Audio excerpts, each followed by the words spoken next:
Hamtramck, North End a bad motherfucker. Man, we was everywhere. You name it, we was pushing packs.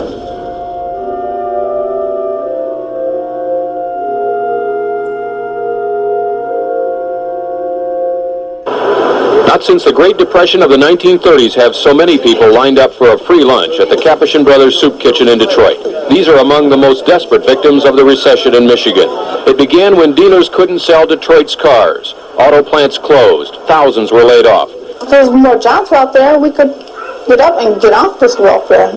Some people are getting out, like Hurley McPherson. She, her husband, and their 3 children moved here from Mississippi, but he couldn't find a job. So the other night, they loaded a trailer and moved back to Mississippi. Detroit's Renaissance Center, the towering symbol of the city's economic recovery, has been losing tenants. Shops have closed. The center has lost more than $100 million. When Coleman Young said the problem in Detroit is there's no more Dodge Main, everybody poo-pooed it because, all the white people said it was always about race with him. But that was the most accurate thing, I think, that summarizes the situation in the city today. The easy come, easy go theory is all over with, if you're related to the automotive industry in any way right now. But when I came back in 79, one of the saddest scenes I recall seeing was I had bought dope at Dodge Main in Hamtramck, and seeing them close down what they call Dodge Main in Hamtramck, and there was a black male in the Detroit Free Press. They showed his picture, and they showed an article saying that he had worked for Dodge for 27 years, and he was crying. He didn't know where he was going to go. The crime rate is rising again. So is drug and alcohol abuse. 81, I had shot a guy on Cascade, man, and he was testifying on me, you know what I mean? So I'm at the 10th precinct, waiting to pay my bond after my prints clear. They bring 2 dope fiends in there, then the cells next to me. Damn, man, them niggas blown WW head off. I get home, my mama standing in the door crying. You know, I said, yeah. When I get over to Cascade, everybody standing around, tears fall, saying I love that brother, man. I miss him. He didn't deserve that. Bruiser, my nephew, he was down with the YBIs, Young Boys Incorporated. They would do things out of broad daylight and everybody see it. You don't do anything where everybody witness you shooting down somebody.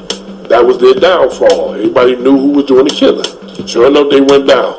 Then he broke away and started his own crew, 2020 Boys. A motherfucker get his season, and it went out for you. In Detroit, big money in the pockets of small boys has the attention of federal investigators. One of the agents working under my supervision started a case and ended up being the YBI Young Boys Inc. case. He ended up indicting that case along with a group. Within that Young Boys Inc., they had a group called the Pony Down. They had certain little crews that were dealing dope. I can't really say. I suppose that when I first got to be more well-known was when I started representing a lot of those guys from the Pony Down gang, which is Leroy Buttram was supposedly the head of it. Dwayne Davis's old crew was spared the indictment, probably due to Davis's death. If Wayne hadn't got killed, we possibly would have got indicted. The New York Times reported today that authorities are trying to crack drug rings, paying the boys thousands of dollars to work as runners, distributing heroin to addicts. One 11-year-old was arrested with $2,000 in his pockets. And one auto dealer said a 15-year-old bought a Mercedes-Benz recently.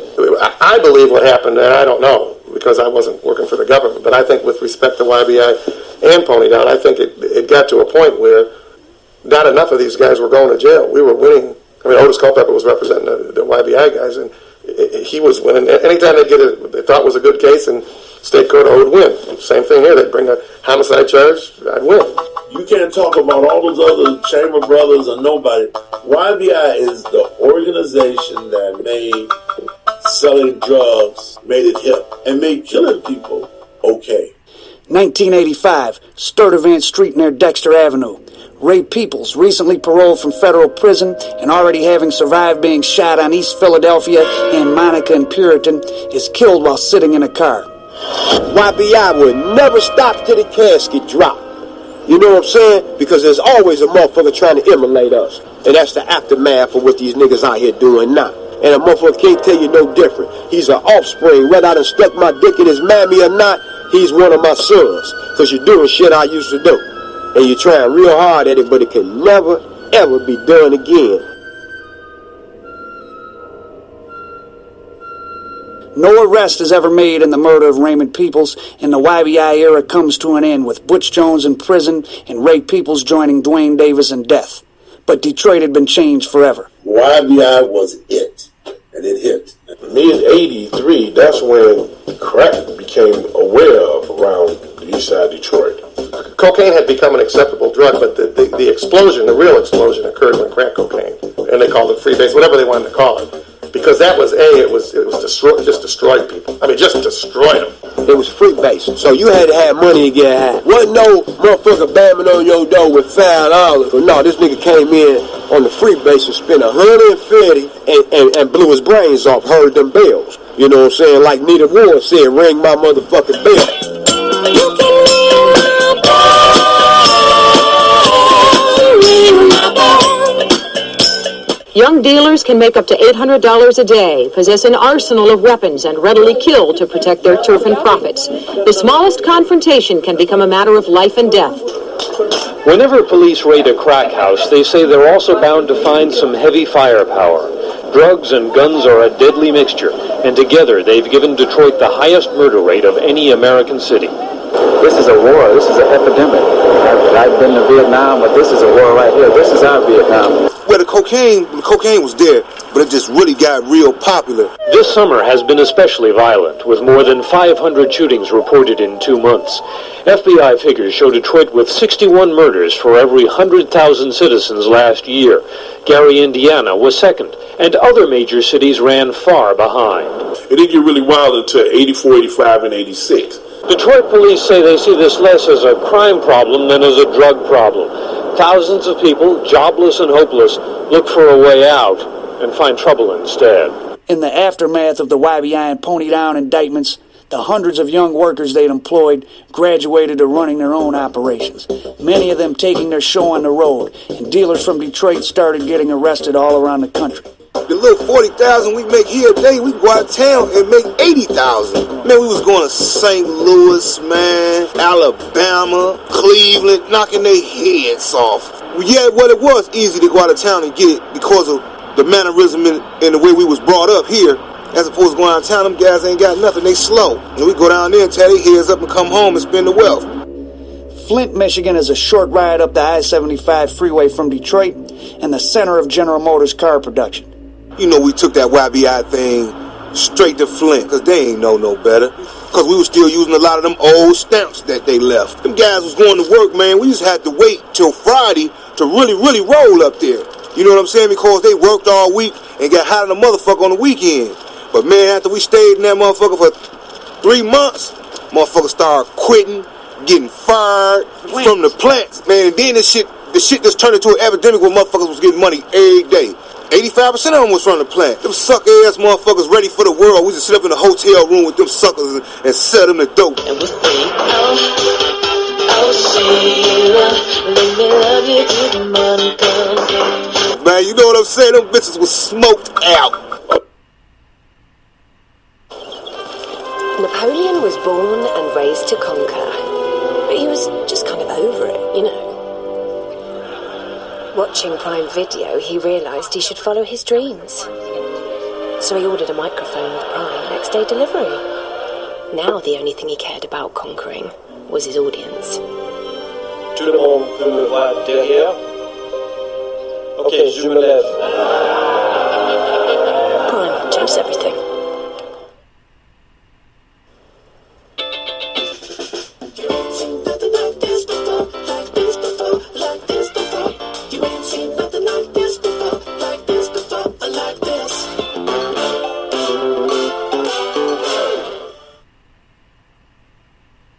Toledo was the first stop. Then we went down to Lima. Then we spread it out even farther. And pulled right on in and started doing business, break it off, and so forth. In every state across the United States, man, you got a set of Detroit guys set up in their town. You understand what I'm saying? And I learned this from being in the Fed joint in every state, man. I got 188 months. I did 10 years, man, for them suckers, man. The Young Boys Inc. and those that followed after didn't make the streets fill up with drugs. They were just there at the right time to profit off the average citizen's desire to get high. And that's why no sooner than the police sent a so-called kingpin off to prison, another rose up to take his place. Demetrius Holloway walked in my office in 85. He walked in, I was still in the Lafayette building. He said he had a Fed case, felon in possession. And he just got out of prison, came in and he said, look, I'm going to try this case. I've got a defense, which he did. I don't have any money, hardly. I've got, some $500, whatever it was he had. But my word's good. He says, you tell me the fee. It'll take me some time, but I'll pay the fee.